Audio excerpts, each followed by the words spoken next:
when resistors are connected in series, that is one after the other.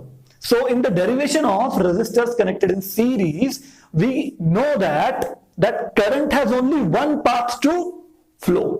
तो current को flow होने के लिए सिर्फ एक ही रास्ता है, इसलिए करंट कांस्टेंट रहेगा, लेकिन हर रेजिस्टर के अक्रॉस जो पोटेंशियल डिफरेंस होगा वो चेंज होगा। सिंपल सी बात है दोस्तों।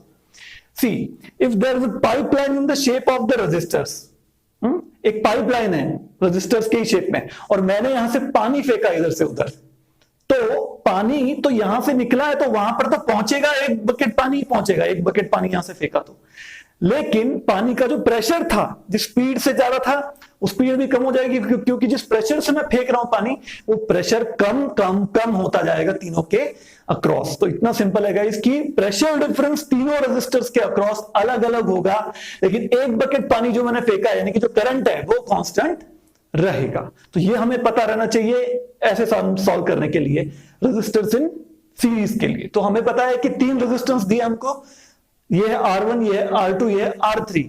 तो R1 दिया है 10 ओम, R2 दिया है 15 ओम एंड R3 दिया है 20 ohms. Then what we have are connected in series.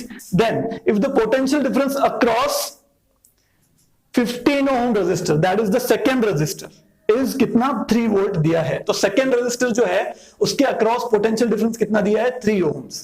Then what we have to find? We have to find the current through the whole circuit. हमें पूरे सर्किट का current पता करना है, और हमें पोटेंशियल डिफरेंस भी पता करना है 10 ओम के रेजिस्टर के अक्रॉस। अब दोस्तों इसमें सबसे पहले आपको वही पता होना चाहिए जो मैंने अभी बताया आपको कि रेजिस्टर्स इन सीरीज की क्या क्या प्रॉपर्टीज होती है। रेजिस्टर्स इन सीरीज में करंट कांस्टेंट रहता है, जबकि वोल्टेज जो होता है या पोटेंशियल डिफरेंस जो होता है वो हर एक रेजिस्टर के अक्रॉस आपको अलग अलग मिलेगा। ठीक है, तो हमें सबसे पहले क्या पता है कि V2 की वैल्यू हमें पता है, हमें क्या क्या दिया पहले वो देखते हैं। R1 दिया है 10 ओम, R2 दिया है 15 ओम, R3 दिया है 20 ओम। तो हमें और क्या दिया है, V2 दिया है, यानी कि voltage across the second resistor कितना दिया है 3 वोल्ट दिया है, और करंट हमें टोटल सर्किट का निकालना है, और वोल्टेज अक्रॉस फर्स्ट रेजिस्टर निकालना है, यानी कि 10 ओम का जो रेजिस्टर है उसके अक्रॉस कितना वोल्टेज होगा ये भी हमें पता करना है।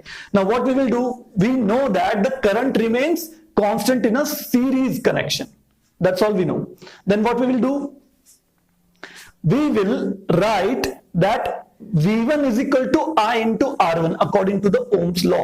Ohm's law के हिसाब से हमें क्या पता है, V is equal to I into R। और अब हमें पता है कि जब सीरीज में जुड़ते हैं रेजिस्टर तो क्या होता है, करंट कांस्टेंट रहता है, तो I वही रहेगा ओम्स लॉ में, लेकिन V1 is equal to I into R1 हो जाएगा, V2 is equal to I into R2 हो जाएगा, और V3 is equal to I into R3 हो जाएगा। तो इस तरह से V2 की वैल्यू हमें पता है 3 वोल्ट दिया हुआ है, और R2 की वैल्यू हमें पता है कितनी, R2 की वैल्यू 15 ओम। ठीक है, R2 की वैल्यू हमें पता है, हमने वो वैल्यू डाली और हमें I की वैल्यू मिल गई कितनी, 1/5, that is 3/15 will be 1/5 and that will be I is equal to 0.2 ampere. तो ये करंट हमें मिला है पूरे सर्किट का, क्योंकि करंट कांस्टेंट रहता है सीरीज कनेक्शन में। अब आता है क्या, V1 निकालना हमें, तो हम फिर से वही फॉर्मूला लगाएंगे, कौन सा, V1 is equal to I into R1। I constant रहेगा, V1 और R1 चेंज होगा, तो V1 हमें निकालना है, I हमें पता चल गया अभी 0.2 एम्पियर है, तो we'll put this value here 0.2 and we know that R1 is 10 ohms, so 0.2 into 10 will be 2 volts, so the total current of the circuit will be 0.2 ampere, whereas the V1, that is the voltage across the first resistor, will be 2 volts. Subscribe to my channel and hit the bell icon to never miss a video. Thank you very much.